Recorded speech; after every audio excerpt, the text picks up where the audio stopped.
Show. Modern feelings, trying to forgive my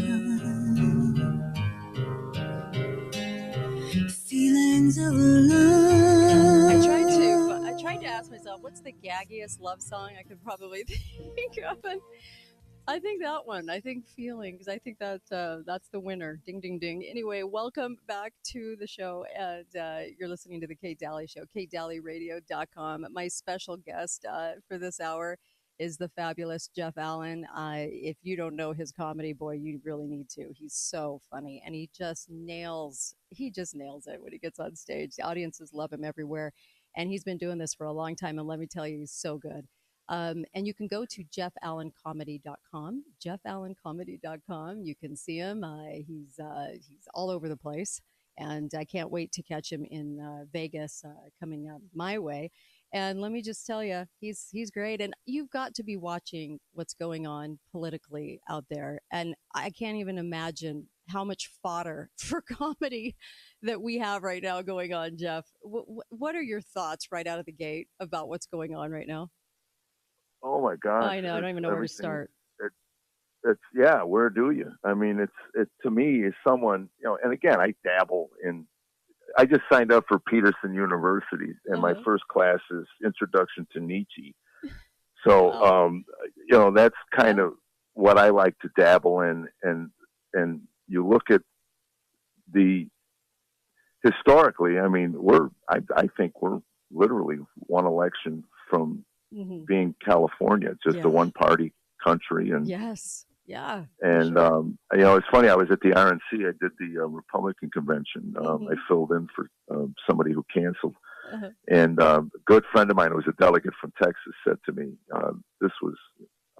he said, they've been registering these people coming over the border, and the NGOs, as soon as they get their driver's license, the NGO signs them up and registers them voting. They're going to harvest the ballots and everything, and it's like everybody knows it, but they don't want to say nobody can do anything about it. Yeah. That's what kills me. Yeah. And about my sister, I try to explain to her, does that bother you? And she goes, but it's not happening. And I said, I'm not asking you if it's happening. Yeah. I'm asking you if it was happening, would it bother you? It took me 5 minutes of keeping the question in her head.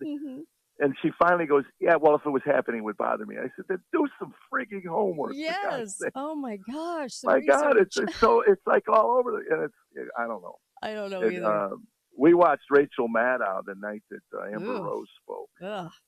My wife said, let's go see what MSNBC is doing. And they cut her speech the second she started to give her reasons why she was switching parties. They just cut away. And then Maddow says to the people in the studio, Charlie Kirk is at the convention, and he said he won't get on an airplane if there's an African American in the cockpit. He never said. I mean, he never said that. I know. Yeah, Charlie's been on my He'd show. be out of business if he said that. And they just blatantly throw this.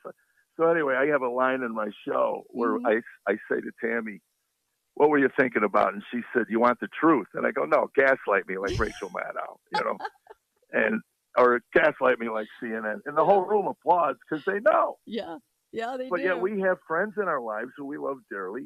That's their go-to news thing. And try to sit and get them to listen to somebody. I did a lot of work with Glenn Beck. I have nothing but respect for his person, his character, and who he is. And I said, watch the Wednesday night thing, and then do your own homework and show me where they're wrong, and I'll pass it on. Right. Right. Yeah. I said, please, just watch it. I mean, they won't even. It's like they stick their fingers in their ears and go, la la la la. I don't want to hear it. Yes. And that to me is what the issue is. I just. So if we had an honest media, this country wouldn't be in the shape it's in. But, 100%. I think there's about 1% left of media, quite honestly, 1% that actually tells the truth. And my favorite clip of the week was the one where the guy tried to walk the illegal from Venezuela into the DNC, but they had a wall border. They had like a wall and security. I didn't see that. That's great. Security and credentials and ID. And he goes, no, these are his people. No, you want to let him in. These are his people. They'll love him in there. And they let him walk across the border like, yesterday. We're good. And they would not let him in. So funny.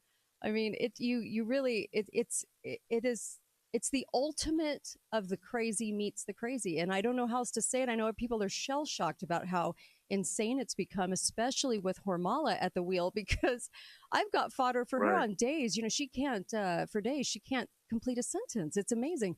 So we'll No. come right. Yeah, we'll come right back. We're going to go to break real Well, fast. that's what I said the other night when I was working. I said 3 months ago, Yeah. I couldn't get a word out of her. And Exactly. Now she's the sharpest thing in the world. We'll be right back. More with Jeff Allan.